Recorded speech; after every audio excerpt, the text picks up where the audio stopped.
누가복음 17장 20절에 있는 말씀을 보겠습니다.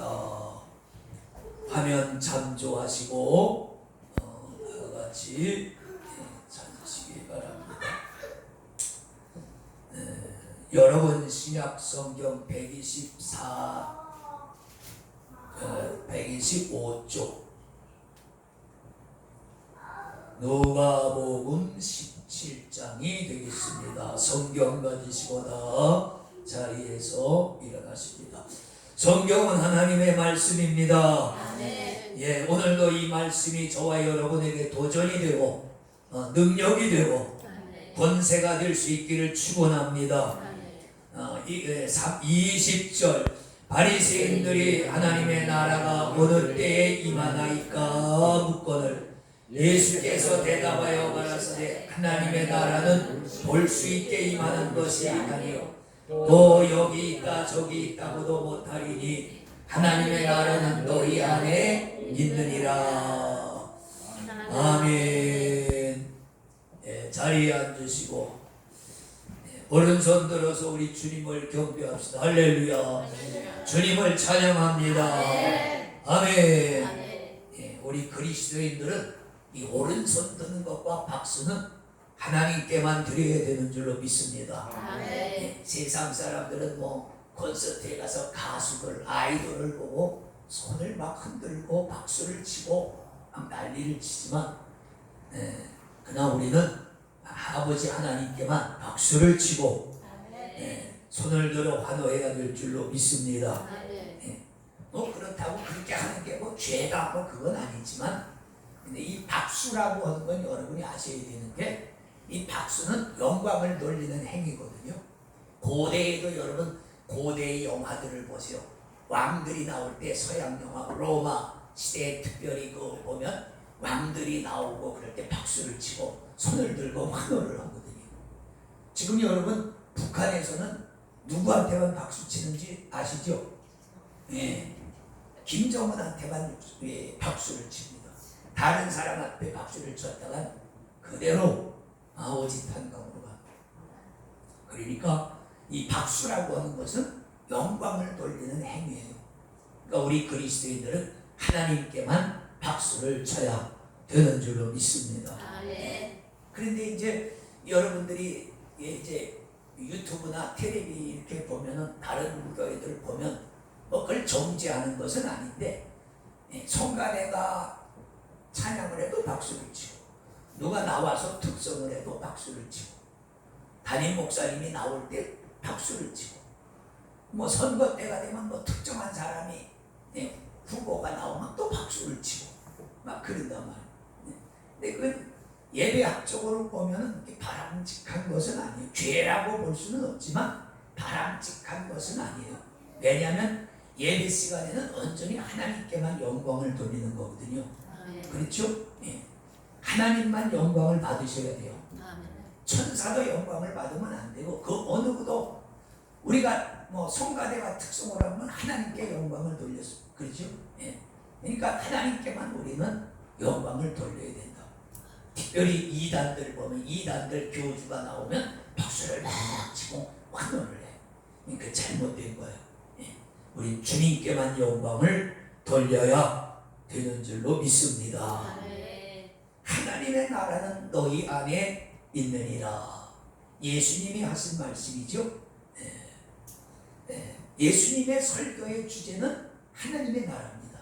오늘 예배에 도입해서 회개하라 천국이 가까웠느니라. 마태복음 4장 17절을 제가 읽었는데 주님의 말씀의 핵심은 그거예요. 회개하라. 하나님의 나라가 가까이 오고 있다. 거꾸로 하면 하나님의 나라가 가까이 오고 있으니까 맞이할 사람은 회개하라. 그런 말이죠. 회개란 말은 하나님께로 돌아오라는 얘기예요. 너 중심적인 삶에서 하나님 중심적인 삶으로 돌아와서 하나님의 나라를 너희가 영접하라. 그런 말씀이 되겠습니다. 그래서 세례 요한도 그랬고 예수님도 그랬고 설교의 핵심 주제가 뭐냐면 하나님의 나라입니다. 근데 이것이 바리새인들과 유대인들에게는 굉장히 생소했을 거예요. 왜냐면 그전에는 율법을 따라 신앙생활을 했단 말이죠. 창세기, 출애굽기, 레위기, 민수기, 신명기, 모세오경이라고 그러는데 거기에 나오는 율법을 따라서 신앙생활을 했는데 여러분들이 모세오경을 읽어보면 알듯이 거기 하느님의 나라라는 말이 안 나와요. 천국이라는 말이 안 나오고 뭐 회개하라는 말도 거기는 없단 말이에요. 그러니까 그 바리새인들의 관심은 뭐냐면 율법에서 가장 큰 게 뭐냐? 가장 큰 율법이 굉장히 많거든요. 많은데 그 중에서도 으뜸이 있을 거 아니야. 그렇죠? 으뜸이 있고 먼저 해야 될 것이 있단 말이에요. 그래서 마태복음 22장 36절에 보면 어떤 바리새인이 나와서 예수님 앞에 우리가 지켜야 될 계명 중에서 가장 큰 것이 뭡니까? 라고 묻잖아요.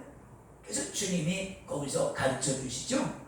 마음과 뜻과 정성을 다해서 하나님 사랑하고 사람 사랑해라. 이것이 첫째 되고 큰 계명이다. 자, 그러니까 바리새인들에게 있어서는 율법의 큰 것이 뭐냐? 또 율법을 어떻게 하면 잘 지킬까? 안식일을 어떻게 하면 잘 지킬까? 그런 것들을 머릿속에 꽉 차 있어. 그리고 율법을 얼마나 많이 알고 있느냐? 왜? 율법이 하도 많으니까 그걸 다 기억하지 못해요.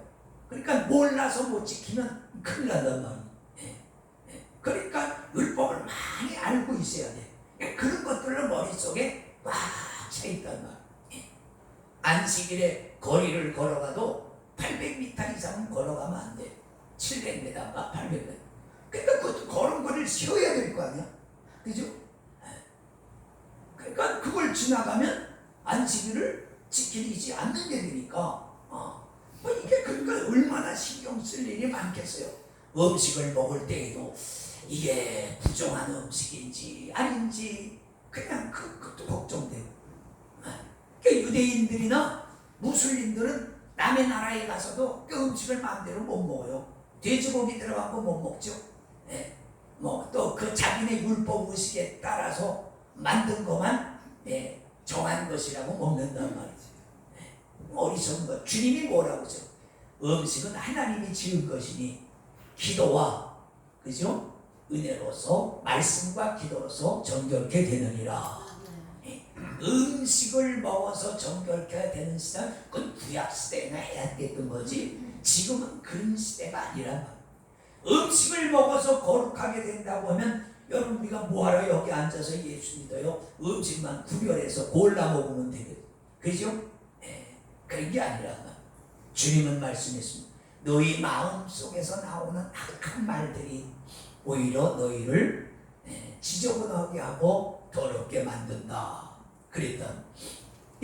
이 유대인들과 바리새인들에게는 하나님의 나라? 너무 생소한 거예요. 회개하라고? 아니 우리가 율법대로 이렇게 잘 살고 이스라엘 백성이라는 자체가 하나님의 백성이란 뜻이잖아. 이스라엘 백성, 히브리인, 유대인이라는 말은 오늘날 말하면 기독교인이라는 말과 같은 거야. 이미 이스라엘 백성 자체가 하나님의 백성이란 말이야. 그런데 뭘 회개해? 그러니까 유대인들이 그러잖아. 우리가 아브라함의 자손인데 뭘 회개하고 뭘 구원받으라고 그러느냐. 성경에 아브라함의 우리가 자손들은 다 아브라함의 복을 받는다고 그랬는데 그 무슨 소리냐? 이해가 안 되는 거죠. 그래서 주님 앞에 오늘 묻는 건 그러면 당신이 말하는 그 하나님의 나라가 어느 때에 임합니까? 그랬죠? 어느 때에? 이게 참 궁금하지 않아요? 이건 제자들도 궁금했어요. 그 사도행전 1장 6절에 보면 제자들이 그랬어요.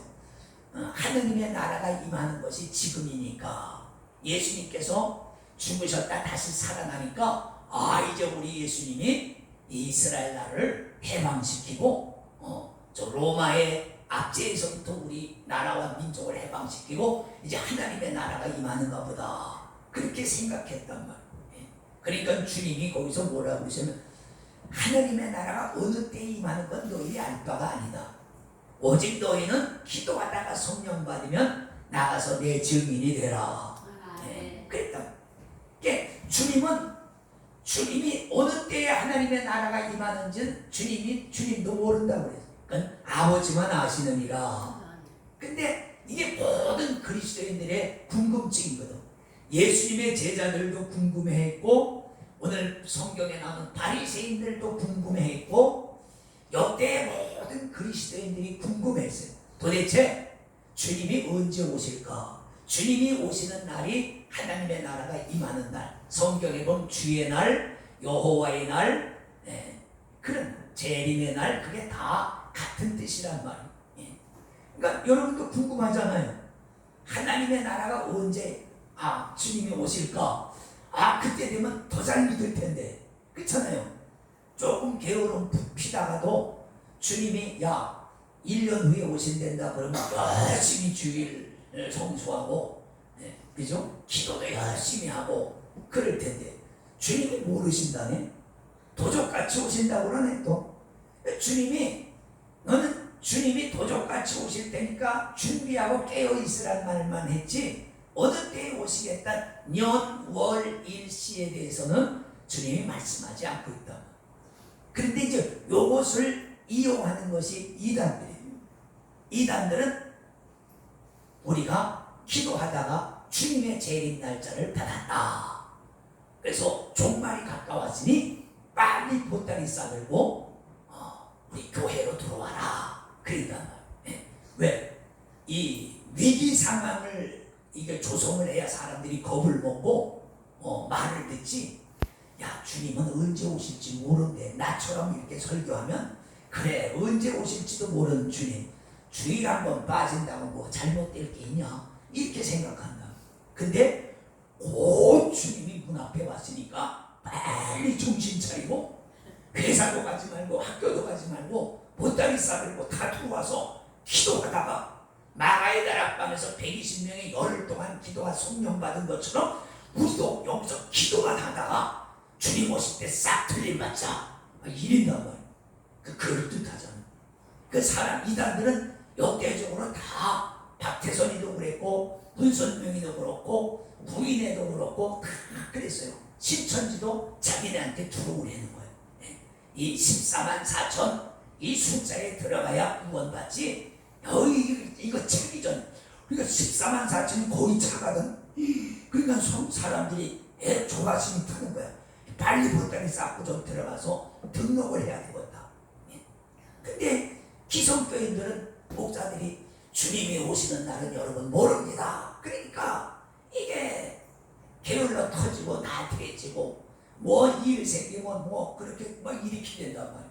그러니까 이게 사람들이 이단의 귀에 이게 속아 넘어가기 쉬운 것이, 그 사람들이 이걸 이용을 해요. 왜? 어찌나게 봤대는데 어떡해. 그렇잖아요. 여러분은 막연한데 성경을 읽어도 이게 뭔 소리인지 잘 모르겠고, 목사님 설교를 들어봐도 주님 오실지 언제 올지 모른다고 그랬는데, 이 사람들은 어찌나게 자기가 봤대는데, 제가 그 이단 옛날에 그 주님 오신다고 한참 떠들 때 그 사람 그 목사 설교를 들어보니까 설교가 얼마나 유창한지, 오토바이 타고 가는 것 같아. 다다다다다다다다 막힘이 없어. 얼마나 말을 잘하는지. 그래가 정말 확실한 거야. 내가 이 예언이 틀리면 자기는 목사 그만두고 시골 가서 농사 짓는다는 거야. 그래서 자기 집안 식구들도 다 자기 형님도 댕기던 회사 때려치고 지금 들어와서 자기 운전기사원 되는 거야. 운전기사 하면서 기도 열심히 하다가 이제 들림 받아야 되니까 확실히 주님이 오십니다. 그러니까 사람들이 그냥 확실해가지고 막 들어와서 막 준비하고. 그런데 주님이 안 와버리셨네.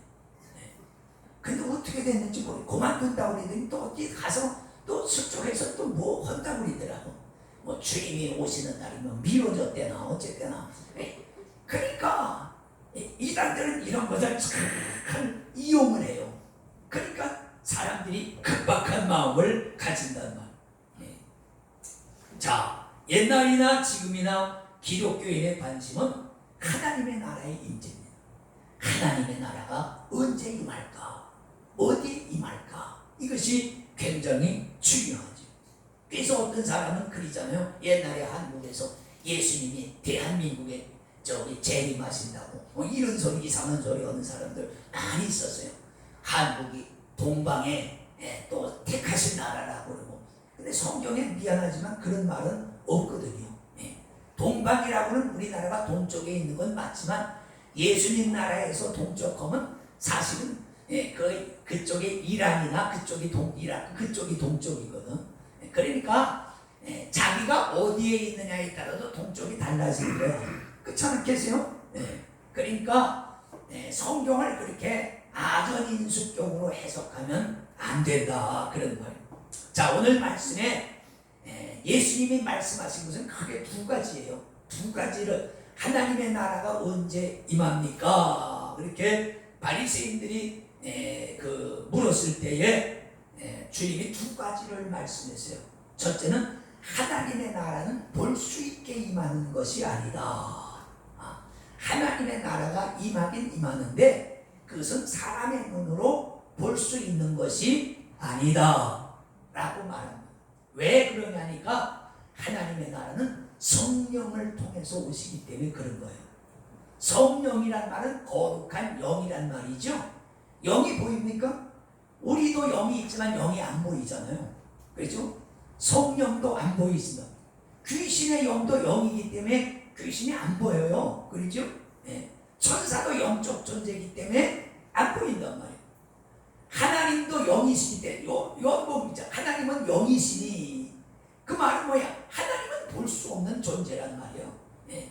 그러니까 영적으로 임하는 것이기 때문에 우리가 볼 수가 없다. 그런데 하나님의 나라가 볼 수는 없지만 그러나 그 하나님의 나라가 임한 증거는 우리가 알 수 있죠. 여러분 사도행전 2장 17절에 보면 요엘서 2장 28절을 인용해서 베드로가 설교에 한 게 있는데 마지막 때에 하나님께서 남종과 여종들에게 성령을 물 붓듯이 부어주리니 너희 늙은이들은 환상을 보고 젊은이들이 꿈을 꾸고 막 이럴 것이라고 그랬거든요. 이게 마지막 때가 되면 하나님께서 사람들에게 주의 이름을 부르는 사람들에게 그 남종과 여종이라고 하는 것은 목사님들만 말하는 것은 아니요. 누구든지 주의 이름을 부르는 사람들에게 성령을 부어주시겠다. 그렇게 약속을 하셨어요. 그것이 하나님의 예언이거든요. 약속인데 그것이 언제 이루어지냐면 사도행전 2장에 가보면 오순절날 아까도 말씀 120명의 그 성도들이 주님이 이제 승천하신 다음에 올라가시면서 그랬거든요.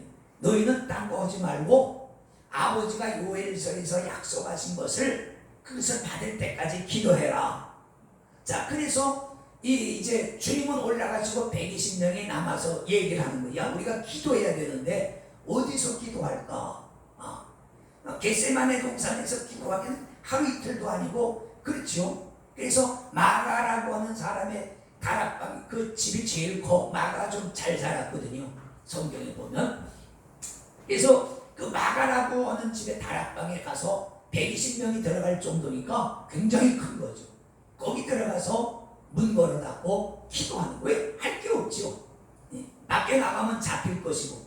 아니 자기들의 우두머리인 예수님도 잡혀 죽였는데 자기들이 하면 말할 것도 없죠. 그러니까 겁이 나니까 주님이 하신 말씀도 있고 다락방에 들어가서 온전히 열흘 동안 기도하다 마지막 날이 오순절 날이에요.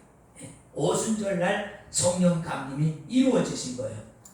그런데 재미있는 건 그 오순절날 성령 120명이 받을 때 보면 사람들이 보니까 네 머리 위에 다 불꽃 같은 것들이 팔팔팔팔 하는 붙던 것들이 서로 보니까 서로 머리 위에 있더라 그 말이에요. 그때는 성령이 임하시니까 하나님께서 그 백성들의 눈을 열어주신 거예요. 그래서 성령이 임하는 것을 볼 수 있는 최초의 사건입니다. 그러니까 성경에 성령을 받은 이야기는 많은데 성령이 임하는 것을 본 사건은 딱 두 군데밖에 없어. 오순절날 마가의 다락방에서 120명에게 불꽃 같은 성령이 임할 때에 한 번 보였고, 그 다음에 예수님께서 요단강에서 세례를 받으실 때에 비둘기 같은 성령의 형체가 예수님 머리에 임했다. 딱 두 군데만 보여. 그 다음에는 성령을 받아도 뭐가 임했다 보였다는 말이 없어요. 그렇죠? 없어요. 그러니까 이때는 특별히 하나님께서 보여주신 것이고, 우리가 보통 성령 충만이나 받을 때, 은혜 받을 때는 보이질 않아. 아까도 말했지만 하나님은 영이시기 때문에 영이 임할 때 볼 수가 없어. 근데 그 영이 임하면 나고 임했다고 하는 걸 알 수 있는 징조는 있어. 왜냐하면 사도행전 2장에도 오순절날 성령이 임하시니까 그 사람들이 서로 다른 방언이란 말은 나라의 말이란 뜻이야. 그러니까 다른 말로 서로 방언으로 기도를 했더라. 제일 흔하게 나타나는 것이 방언이에요. 성령이 임했을 때에 성령을 받아도 방언 못하는 사람도 있어요. 그러니까 옛날에 어떤 교회에서는 방언 못하면 성령 받은 게 아니라고 했는데 그건 성경을 잘 모르는 소리야. 성령의 은사가 아주 다양하거든요. 그래서 하나님이 원하시는 대로, 필요한 대로 그 사람에게 성령으로 은사를 나누어 주시는 거야. 은사란 말은 선물이란 뜻이야. 성령은 하나지만 그 성령의 은혜로 나타나는 은사는 수백 가지, 수천 가지가 되는 거예요. 아멘입니까? 그러니까 나하고 다르다고 해서 네가 받은 영은 다르다 이렇게 말하면 안 되는 거야. 흔히 여자 목사님들이, 기독교 나오는 여자 목사님들이 그런 소리, 뭐 영이 달라, 그 굉장히 무식한 소리예요. 영이 다르다는 말은 그런 둘 중 하나는 귀신의 영을 받았다는 얘기인데, 그냥 성경에도 그랬잖아. 하나님도 하나요, 성령도 하나요, 세례도 하나요, 교회도 하나요. 믿습니까? 믿음도 하나요. 성경이 그랬는데 무슨 영이 다르다고 그래. 아주 무식한 소리. 영은 하나이신데 그 영이 역사하는 사역은 다 다르다고 말해. 어떤 사람들은 방언이 나타나고, 어떤 사람들은 병 고치는 자가 나타나고, 어떤 사람들은 환상을 보고, 어떤 사람들은 꿈을 꾸고, 어떤 사람은 믿음이 충만해지고, 어떤 사람은 가슴이 뜨거워져서 기도의 영을 받고, 어떤 사람은 봉사와 헌신과 막 그런 것들이 나타나고, 제가 지난번에 어떤 간증을 드리니까 어떤 분이 학교 선생님으로 은퇴를 하고 이제 어떻게 하면 은퇴를 잘 지낼까 그랬는데 시골교회 예배를 참석했는데 교회가 하도 오래돼가지고 이게 비가 새고 그러는 거야. 그런데 교회가 돈이 없는 거야. 시골 교인들 뻔하잖아요. 노인분들 뭐 한 20-30명 있는데 예배당을 지을 돈은 없고, 그러니까 목사님이 예배당을 수리를 하든지 다시 지어야 되는데 우리가 형편이 안 되니까 우리가 기도합시다. 이제 그랬는데 그 말을 듣고 와서 이분이 가만히 생각해 보니까 자기가 퇴직금 받는 거 하고 뭐 이것저것 다 하니까 딱 3억 정도가 되더요. 근데 목사님이 예배당 새로 지려면 3억 든다고 그랬나 봐. 그게 다 못해. 눈을 떠도 그 생각이고, 눈을 감아도 그 생각이고, 이게 고민이 되는 거야. 이거 다 드리고 나면 난 뭘 먹고 살아? 근데도 또 그 생각이 떠나질 않아. 이제 자녀들한테 얘기하니까 아들들이 다 반대하는 거야. 아버지 그거 맞아. 없으면 어떻게 노후를 사시려고 그러는 거야.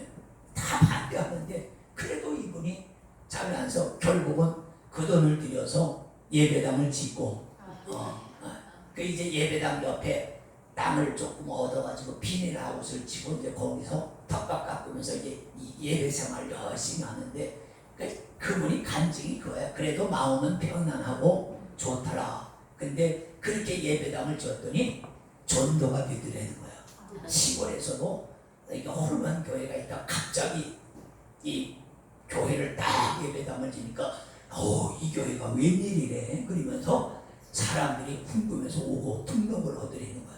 젊은 사람들이 등록을 하고 이 양반은 그래도 또 목사님이 댕기면 잘하면 하니까 이제 또 이제 간증 강사로 댕기는 거야.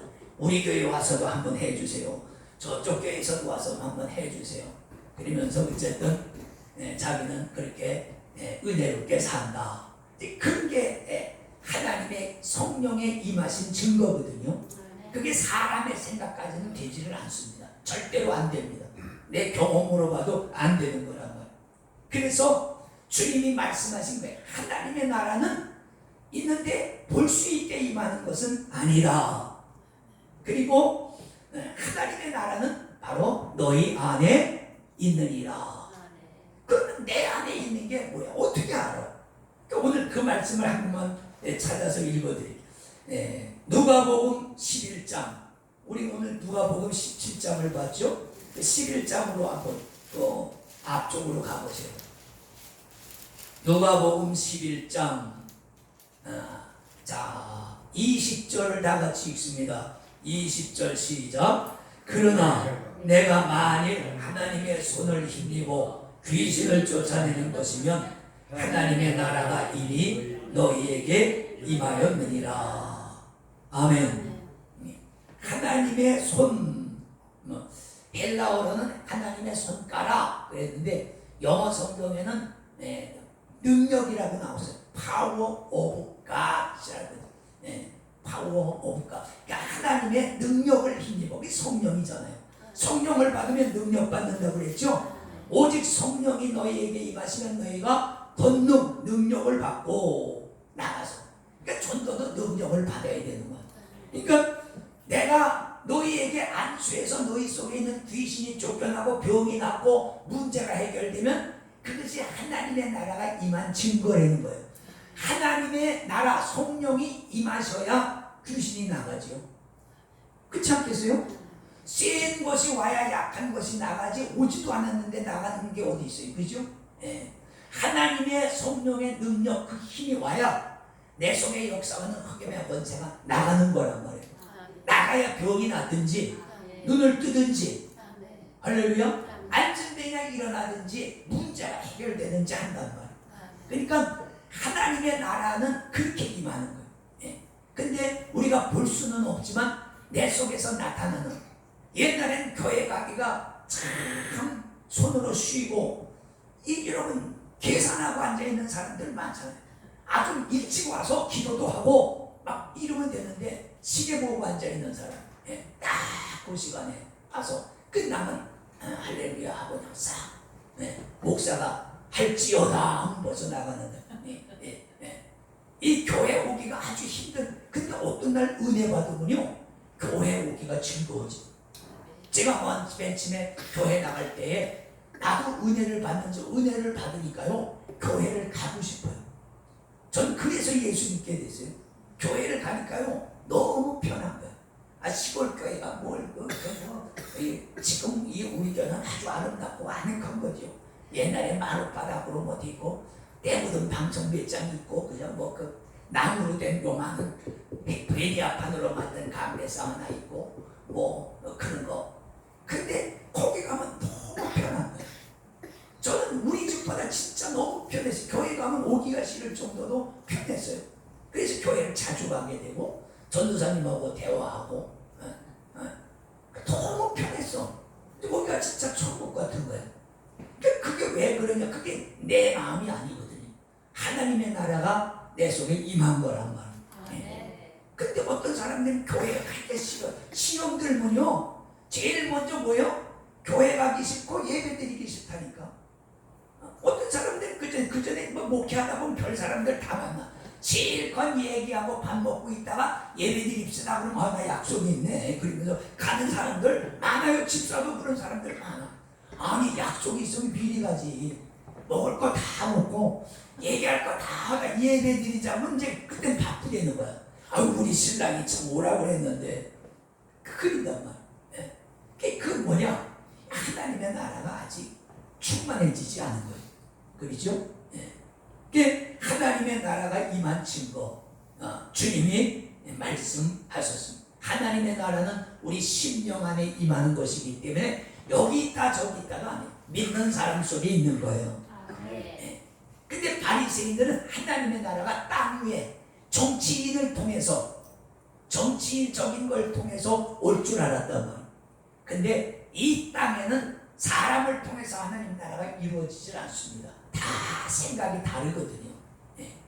그러니까 우리가 주님이 오늘 하신 말씀 딱, 하나님의 나라는 볼 수 있게 임하는 것이 아니다. 그러나 하나님의 나라는 여기 있다 저기 있다 하면 너희 안에 있느니라. 그래서 주님이 마지막 때가 되면 많은 거짓 선지자들이 와서, 거짓 예수가 와서 내가 그러라 그런다는 거예요. 여기 있다 저기 있다. 그러니까 주님이 뭐라고 했어요? 뭐라 광야에 있다 하여도 가지도 말고, 저 산에 있다고 해도 가지도 말고, 여기 있다 저기 있다 해도 가지도 말고 믿지도 말라는 거예요. 왜? 하나님 나라는 여기 있기 때문에.